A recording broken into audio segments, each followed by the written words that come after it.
Krishna, Krishna Krishna, Hare Hare, Hare Rama, Rama Rama, Hare Hare. So in Srimad Bhagavatam, Canto 11, Chapter 5, many different incarnations of the Lord are described in that chapter. And Maharaj Pariksit is asking, what are the different colors, what are the different characteristics of all the different incarnations of the Lord? And Shukadeva Goswami is listing them one by one. And then he comes to this verse, and he quotes this verse which is very famous among devotees of Lord Caitanya. Krishna Varnam Tvisha Krishnam Sango Pangastra Parashadam Jagyai Sankirtana Prayer Yajantihi Sumedasaha. In the age of Kali, intelligent persons perform congregational chanting to worship the incarnation of Godhead, who constantly sings the names of Krishna. Although his complexion is not blackish, he is Krishna himself. He is accompanied by his associates, servants, weapons, and confidential companions. So here, Lord Chaitanya Mahaprabhu is predicted in the pages of Srimad Bhagavatam. They might have to go outside if they're going to be that noisy. Can you be quiet, Seva? No? No? You have to go outside then. Well, you can... Apologies to everyone else for this.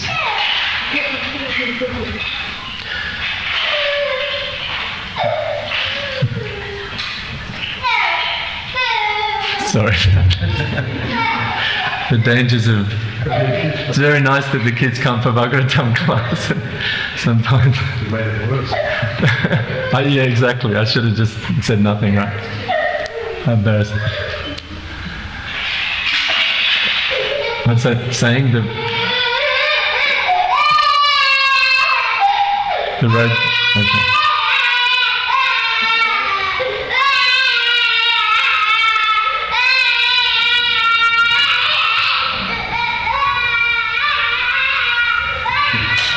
The road to chaos is paved with good intentions.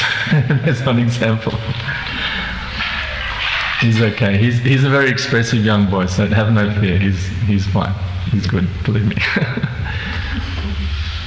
Okay, so we can see here that Lord Chaitanya was predicted some 5,000 years ago in the pages of Srimad Bhagavatam, actually, in this verse. And in this verse we just read today, Lord Chaitanya, he gave so many little pastimes and little things here and there where he showed that he's actually Krishna himself. Krishna Vanam Tvisha Krishnam, he's not directly coming as the Supreme Lord like Lord Ram, exhibiting all his great prowess and killing huge demons, or Lord Krishna and marrying 12,000 princesses and killing demons when he was a child. He's a hidden incarnation, but along the way he's giving small hints, little evidence, and this is one where he's showing that he is none other than Lord Vishnu himself, because he's going to eat the Ekadasi prasadam that only Lord Vishnu would eat. Only Krishna gets to eat grains on Ekadasi. All the devotees fast. In this verse, there's a very essential part of this verse in the last line. Yajantihi Sumedasa. Sumedasa. So Meda means intelligence, and Su means very good or very auspicious. Actually,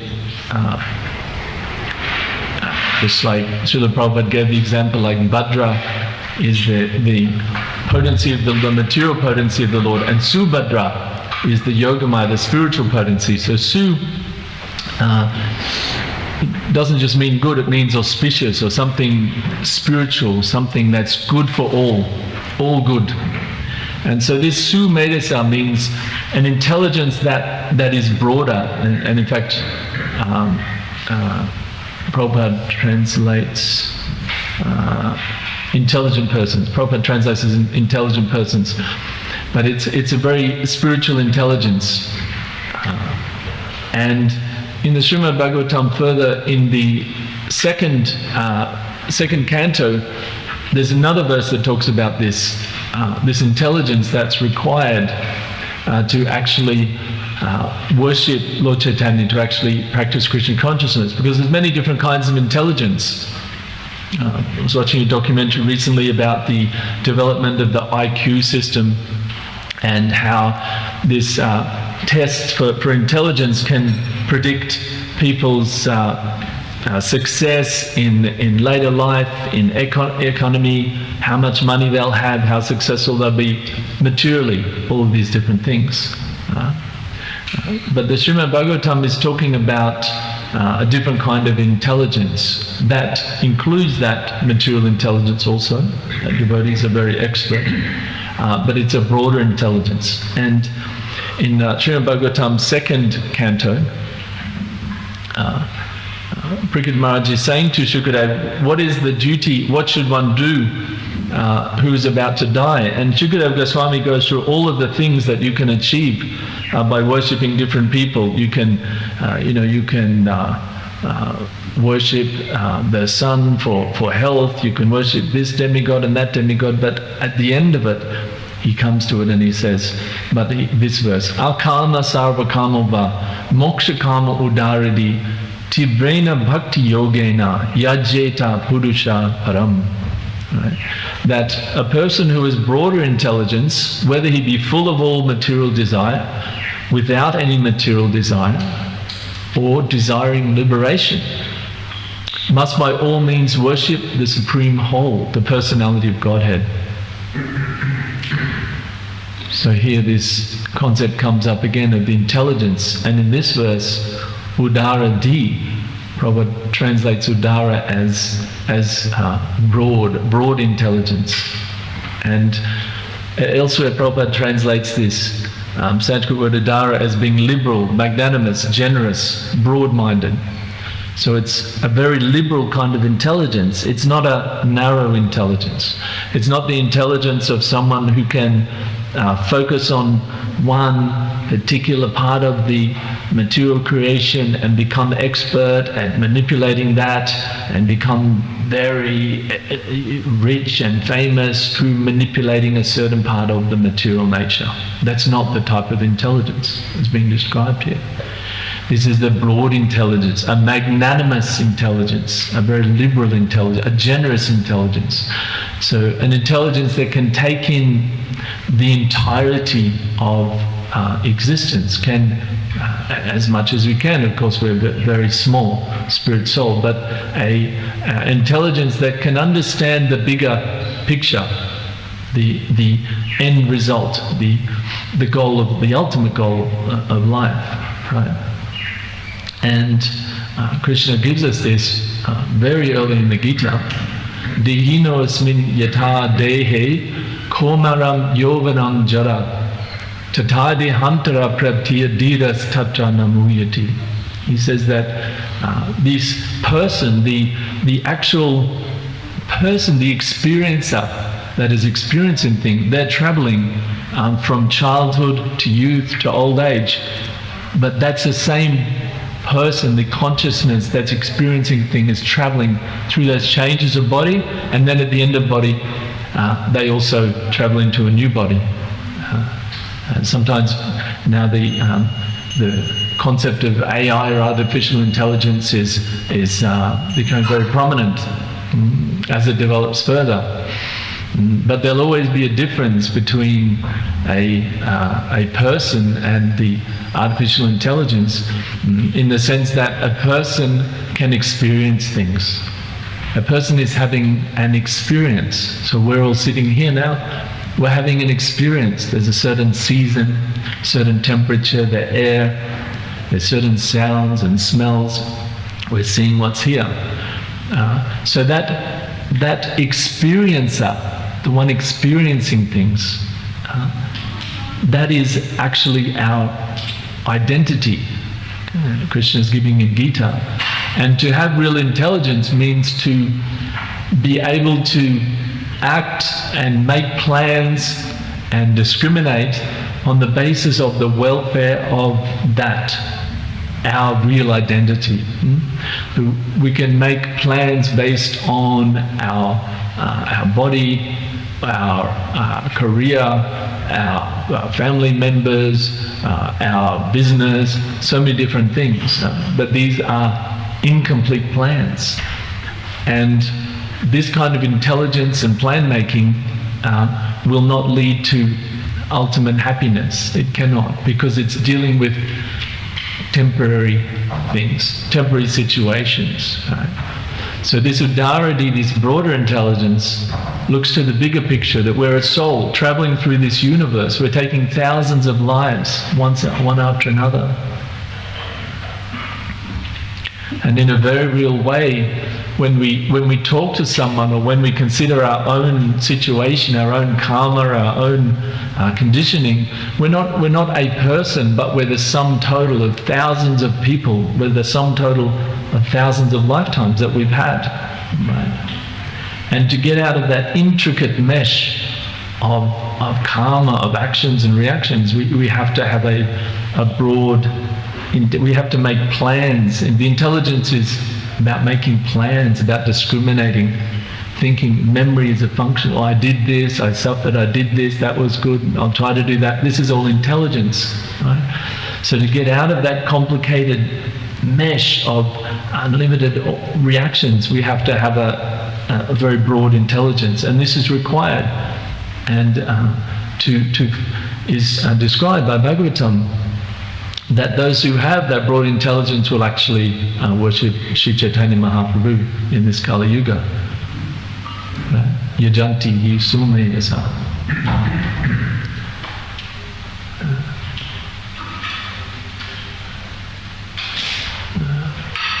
So this verse is, Bhagavatam verse is also saying, Akama sava kama va moksha kama udarati.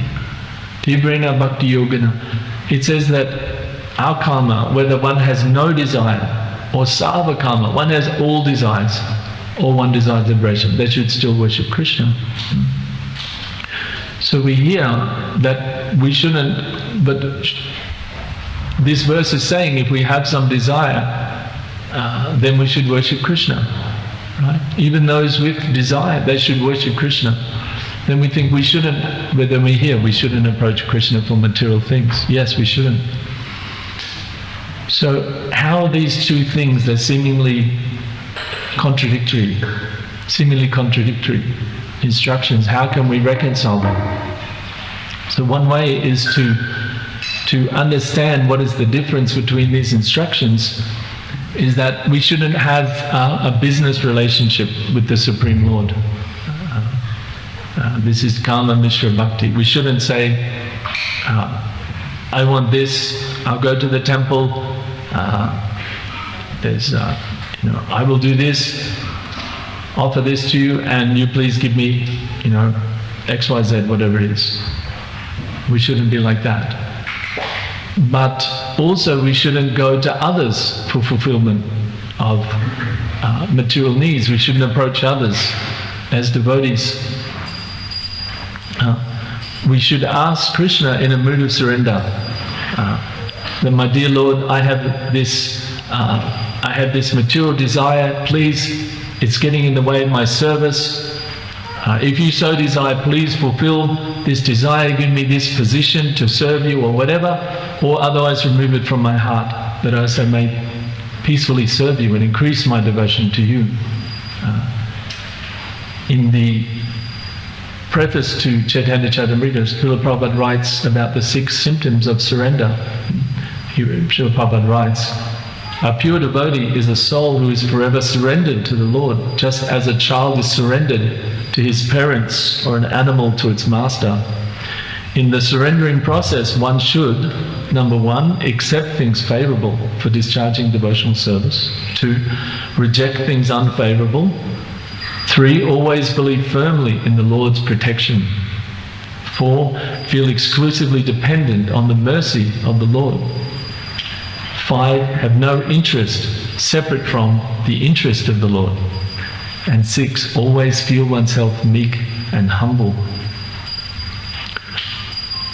So like Draupadi was insulted in the assembly, and she called out for Krishna. Like the residents of Vrindavan, Rajabhumi. In Krishna's pastimes, there were so many demons came, so many problems, forest fires and great demons in the form of bulls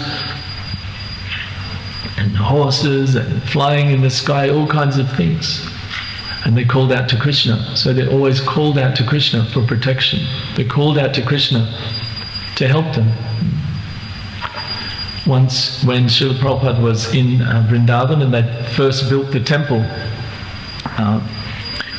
Jayadvaita Swami was relating this, that they'd installed Krishna Balaram in Vrindavan, and Srila Prabhupada said, so now if you have any problem, you go in front of Krishna Balaram and say, my dear Lord, please, I have this problem, please do the needful. And he said, they will take care, they will do the needful.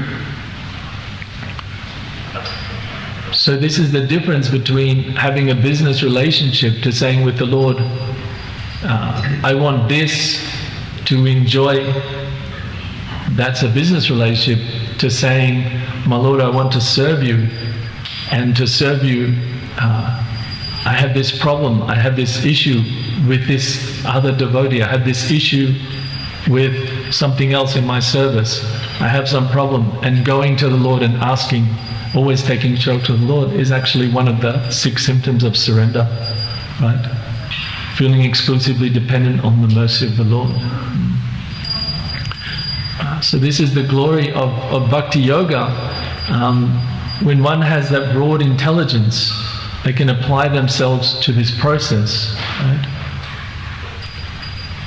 Krishna gives this technology many times in Gita. Ananyas chintayanto mam yejana paripasate tesham nitya vyuktanam yogakshemam vahamyaham. He says, if we ananyas chintayanto mam, ananyas means without other things, ananya, not with all different things. Chintayanto means to think of. Chinta means to think, the consciousness, intelligence. Chinto mam, Krishna says. One who's always thinking of me, he will give whatever is lacking. He will protect whatever we have. This is the special technology of Bhakti Yoga. And everyone is looking for love in this world. They're looking for satisfaction and love. But one with broader intelligence will see that all of this love is temporary at best.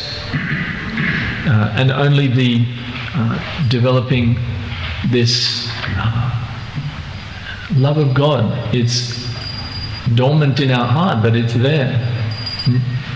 Nitya Siddha Krishna Prema Sadhya Kavanai Shravanadi Shuddha Chitte Koraya Udai. This love can awaken when we hear about God, when we hear about Krishna.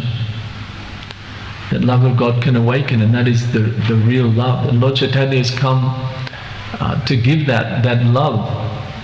There's not even an English word. You could say divine love, but in Sanskrit there's many different words. Prema.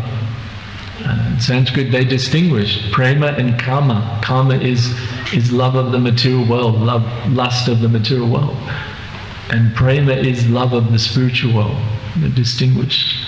In the English language there's no distinction. It's just one thing, because they don't have such a vocabulary to deal with that.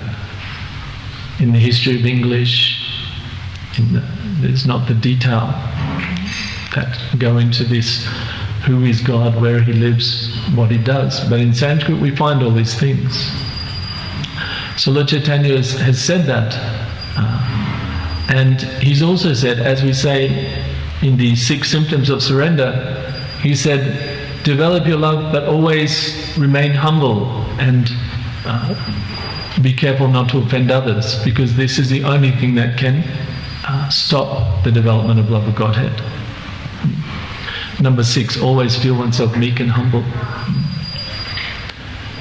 And Lord Caitanya said that this mad elephant offense of Vaishnava Parad is the only thing that can stop. The only thing that can stop our spiritual life. So how careful we must be about it when the Acharyas, Srila Prabhupada, the Bhagavatam, Lord Caitanya himself has said this is the only thing that can stop you progressing, is offending others.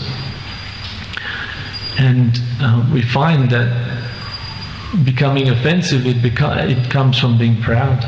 When we become proud and we think we're something higher than we are. Lord Caitanya gave in Shikshastakam, Trinadapi Sinichana Tarorapi Sahishnana.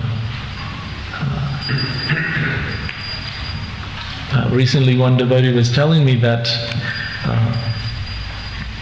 he was listening to some kirtan, and another devotee came and said to him, why are you always listening to kirtan of this particular devotee? And he said, and this devotee, he's not initiated, but he'd come to the level of chanting 16 rounds. And he was feeling, wow, I've come to this level, I'm actually chanting 16 rounds. So he said to the other devotee that this kirtan leader, he's chanting 16 rounds. The others, I don't know about those. And he was telling me this, that the very next day, he wasn't able to chant his 16 rounds. He's not initiated, he didn't take a vow to chant 16 rounds, but he's coming to that level. The very next day, he wasn't able to chant 16 rounds. And for many, many days after that, he couldn't get back to that. And he said to me, I think I made some offense. And I said, well, so many kirtan leaders are chanting 16 rounds. So you have to be careful. But these offenses come from being proud. We become a little proud about something. We become a little proud. But actually we can see that chanting 16 rounds is one of the most glorious aspirations for every devotee. It's a wonderful aspiration to chant 16 rounds. So we can see that if becoming proud about chanting 16 rounds can even affect our devotional service, what to speak of becoming proud about other things? What to speak of becoming proud about our intelligence,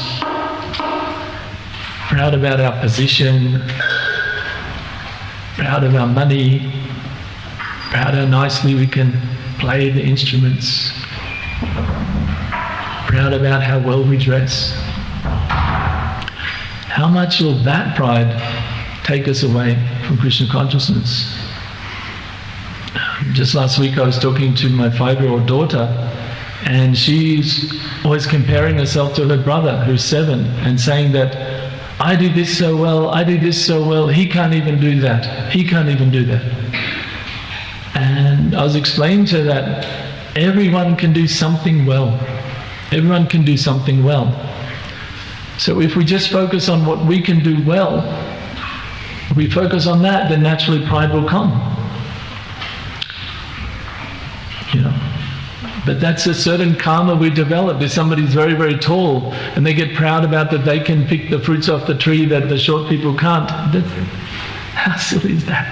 But that's literally what we're doing when we get proud about a certain attribute or ability that we have that other people don't have.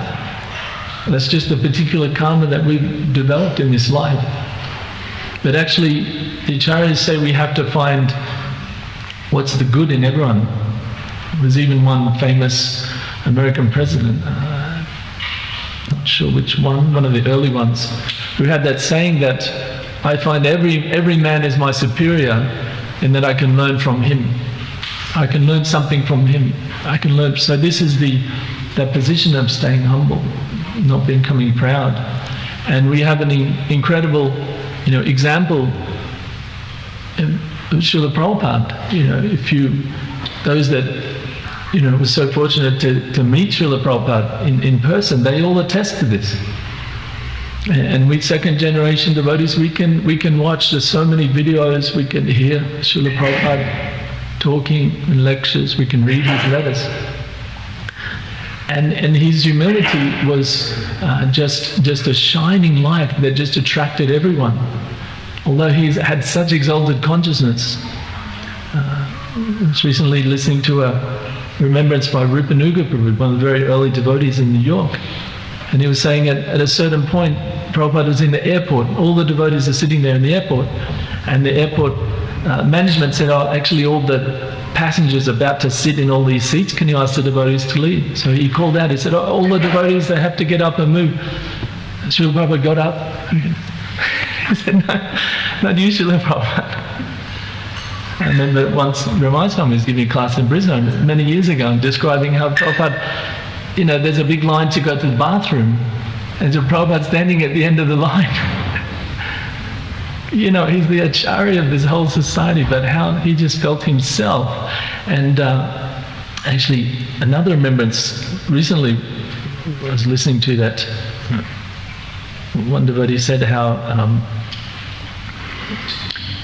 he was going to some function, and his son had grown up, and he was maybe 12, something like that, maybe 15. But he was aware of different spiritual groups, and he said to him, Dad, how come when you go to the Hare Krishna temple, it's all about Krishna and it's all about everybody else, but when you go to the temple of, and he listed all the different groups, all the different gurus, he said it's all about the guru, it's called their movement, this and that one, that one. And he said, yes, that's actually the glory of Srila Prabhupada. Srila Prabhupada is a genuine spiritual master because he was always in the position of the servant of God. He never took that position like he was in a big place. He had that authority, but he was always extremely humble. There's so many examples, we could talk all day about that. And in the Bhagavatam there's so many examples too. There's like Indra, right? Indra was in the assembly and his guru walked in, Brihaspati, and he didn't get up. He thought, I'm Indra now, I'm on my throne. He's just some sage. But he was his guru. And Brihaspati didn't say anything. He just turned around and he left. But then the mercy, due to that pride of Indra, the mercy of his guru was lost, and he lost his whole kingdom. Brahmahashana Sutta, he was actually meant to speak all of these literatures. Right? You can see that he was actually the one. And then Lord Balaram came to his assembly and he thought, I'm sitting on the Vyasasana, I'm the one giving the class, I don't have to get up for anyone. But he's Lord Balaram, he's the Supreme Lord. So Balaram taught him a lesson. He fell down from his position.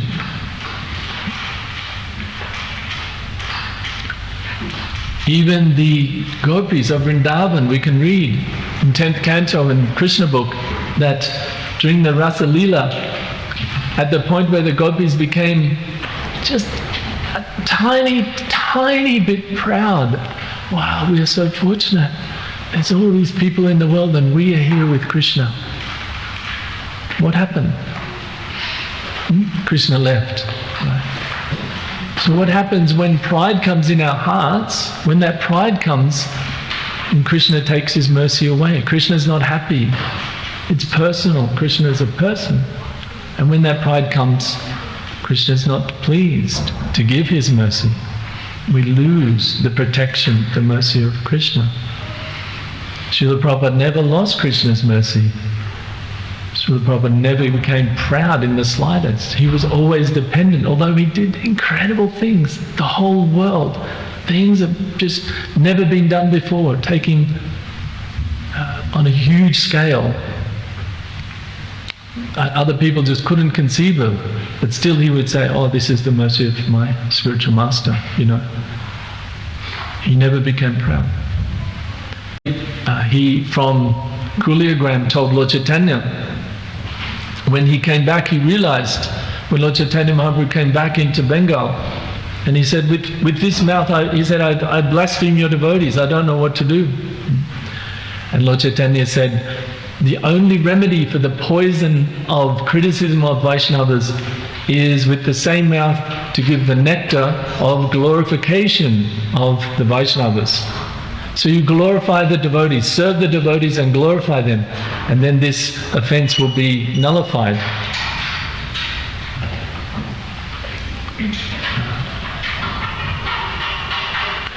So,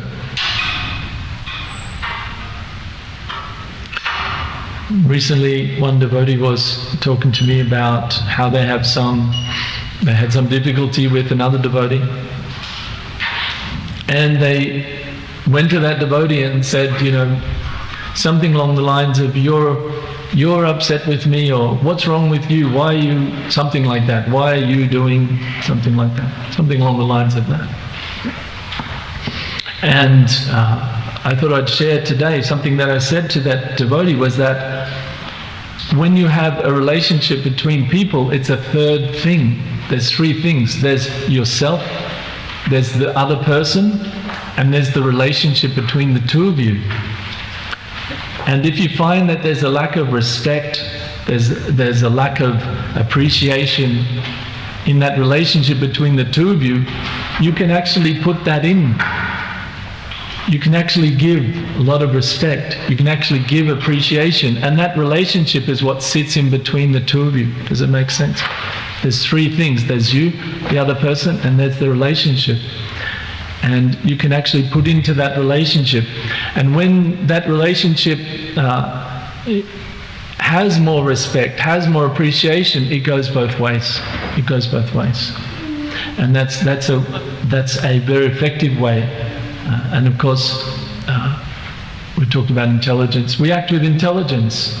We have certain devotees that we associate more closer with, others we don't associate so closer. Like that, we use our intelligence. But the very effective process to improve relationships with people is to put into that relationship what we see as lacking, rather than sitting back and saying, you're this, or you're doing that, you're doing that. Not so effective. So I'll leave you time for questions. Thank you very much. I feel very little awkward and humble sitting here in front of Brahma Swami, because he's very much a guru to me, Shiksha Guru. I have many years. So thank you. I take this opportunity to thank Brahma Swami for his mercy and care over many years. Is there any question from the devotees? How is it? How can we connect the relationship that you're talking about with the verse, in the sense that Lord Chaitanya has Sorry, I missed that word. How can we connect the relationship with this verse? Oh, the verse, yeah. Regarding Lord Chaitanya accepting personal. Krishnadas Kaviraj says the pastimes of Lord Chaitanya are very, very deep, and we can't understand them all. But he said that like a bird can fly in the sky according to how high it can fly, then to that much we can enter into. So I can't explain so much, like obviously, what is the deeper meaning of this, but I think in the purport, Srila Prabhupada explained one aspect of it, that just showing how he's a great personality, just the people around him could understand. He was maybe 5 at this point in time. He was very young still. Maybe he was 7, like that. He was still young. But he knew that 2 miles away there was an offering going to Lord Vishnu. Also that he's showing that he's Vishnu, right? So he can eat grains on a Kodasi. So that's another thing. How it relates to the relationships, I'm not sure exactly. I'm not sure. Yeah.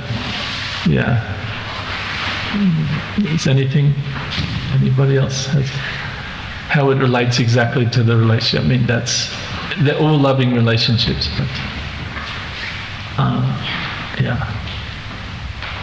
in a sense, all the associates of Lord Chaitanya are supremely humble, they're supremely considerate of others, they're all very surrendered to the Lord, they have those 6 symptoms of surrender. So all the relationships work very well. And you can see sometimes people come into that association, just like the godbrother of Ishwarapura, Ramachandra Puri, that he developed a critical mentality, and he was actually instructing his own spiritual master, Madhavendra Puri. When Madhavendra Puri was leaving his body and calling out to Krishna in pure spiritual love and lamenting how he lost Krishna, he wants he needs the association of Krishna. This Ramachandra was instructing him that think about Brahman, you shouldn't get into emotions right now. And it wasn't a material emotion, obviously, we understand. It was a pure spiritual emotion. So the fruit of that was that he became very critical to everyone. And the person, Ishwarapuri, who was there, very carefully serving his spiritual master very humbly, he became the guru of Lord Chaitanya Mahaprabhu. So that was the fruit of his humble service. But later on, when Ramchandra Puri came to Jagannath Puri, where Lord Chaitanya was stationed, he also was very critical, and he would arrange for all this prasadam to be given to Lord Chaitanya and then criticize him. Oh, he's eating so much, he's a sannyasi and this and that. And then so Lord Chaitanya ate less, and he tried to sort of go along with it. But then eventually Ramchandra Puri left that association. And it's described in Chaitanya Charitamrita that when Ramchandra Puri left, Lord Chaitanya again took up his normal program of eating and having prasadam and doing kirtan. And it said that all the devotees were very blissful. And they pretty much felt like it was like a celebration. So that's that example that, if we have these, if we always keep, we're conditioned, so naturally pride comes, naturally these things come. But if we're always hearing Chaitanya Charitamrita and we're hearing how these devotees interacted with each other, then we can correct ourselves and gradually realize, that's not how those devotees were interacting. That's not these. And we don't want to be like that Ramchandra Puri, that when we leave, people think, finally this offender's left the association. We want to be able to enter into that association Chaitanya Mahaprabhu, and then he's giving us ultimately, after much practice, to aspire to enter into the association of the Supreme Lord Krishna in his lila. Thank you very much. Sri Chaitanya Charitamrita ki jai. Srila Prabhupada ki jai.